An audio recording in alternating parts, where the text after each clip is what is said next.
আছে আমার মেয়োনিজ দিয়ে পাস্তা।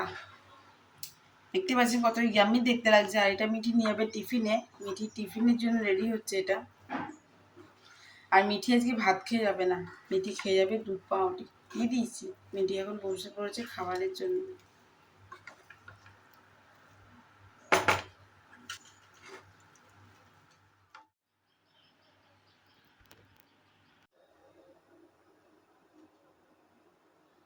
একেবারে কাটাই কাটাই দুটো। আমি জাস্ট একটু আগে বাড়ি এলাম, একটা কেকের অর্ডার নিতে যাবো। আমি আজকে কিছু খেয়ে যাইনি টিফিনে। ওদেরকে রুটি দিয়েছিলাম, রুটি খেয়ে গেছিলাম। তো চলো দুপুরে লাঞ্চে কি হয়েছে, কিন্তু আমি এসে রুটি খেয়ে নিয়েছি। রুটি বাঁধাকপি হয়েছে, একবার তোমাদের সঙ্গে শেয়ার করি। এখানে আছে কুকারে ভাত। আর কালকে বাঁধাকপি তরকারিটা দিদি করেছিল, বাট এতে খুব কাঁচা মশলা গন্ধ ছাড়ছিল আর খাওয়া যাচ্ছিল না, বেশ কেমন লাগছিল। তার জন্য আমি আবার এটা মেরামতি করে দিয়েছি। সকালে টিফিন দিয়ে রুটি দিয়ে খেয়েছে। এই যে ঢেঁড়স ভাজা মা নিয়ে গেছে, কেননা মায়ের খাওয়া হয়ে গেল। আর এই যে মুসুরির ডাল আর মাছের ঝোল, আজকে আলু দিয়ে প্লেন মাছের ঝোল। আমি গেছিলাম একটু বাজার থেকে অনেকক্ষণ চলে এসেছি, একটু কাজ ছিল। আর দিদিকে আজকে বলে গেছিলাম রাতের ডিনারে যে রুটিটা করেছে, মার জন্য ভাত করেছে আর সেদ্ধ করেছে একটু, বাকি মাছের ঝোল আর ডাল এগুলো ছিল।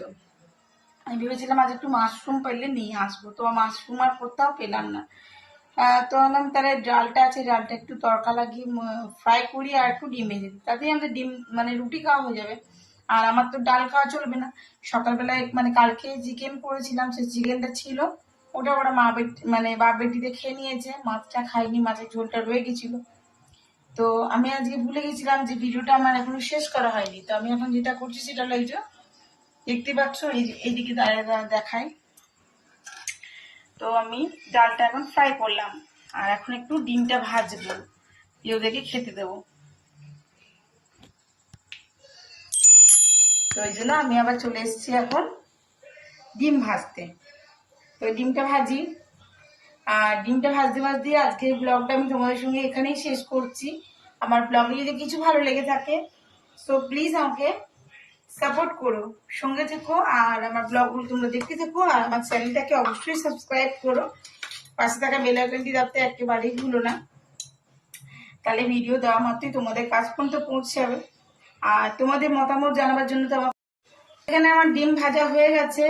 এই যে কেমন হয়েছে বলুন। এবার ওকে দিয়ে দেবো রুটি। আর ওর ডালটাই তড়কা লাগিয়েছি। আর মিঠি বললো আমি তড়কা দেওয়া ডাল খাবো না, যেটা মিঠিটা তুলে নিয়েছি। এ দেখো মিঠি হাতে বানিয়েছে। এদিক থেকে দেখাবি পরে। গরম আগুনে না হাতটা পুড়ে যাবে। আজকে ব্যাচিতে না খুব মিছিল বেরিয়েছিল। মিছিল মানে কি বলুন তো, ওই গাধা মানুষের সমাবেশ। মানুষ কত প্রতিবাদ জানাচ্ছে বলুন। আসলে শুরুটাই যদি ভালো না হয় না, তাহলে কোনোটাই ভালো হবে না। আর এই শুরুটা শুরু করতে হবে আমাদের ঘর থেকে। আমাদেরকে ছেলেদেরকে শেখাতে হবে। আমরা যেমন সত্যি তো মেয়েদেরকে কত শিক্ষা দিই, ভালো করে বসো, মানুষের সঙ্গে ভালো করে কথা বলো, এই করো সেই করো।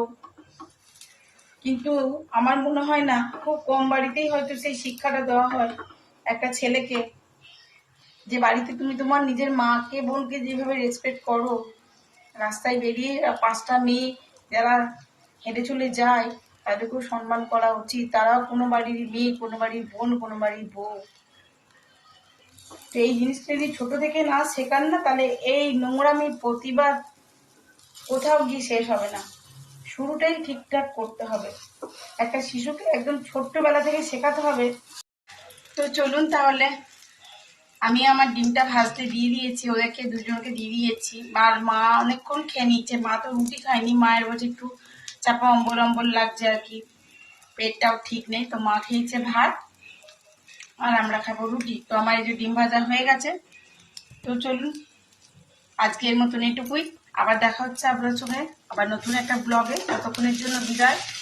সকলে খুব ভালো থাকবেন, সুস্থ থাকবেন আর বড় সাবধানে থাকবেন। বাইরেটা পড়ছি না, সত্যি বড্ড ভয় লাগছে।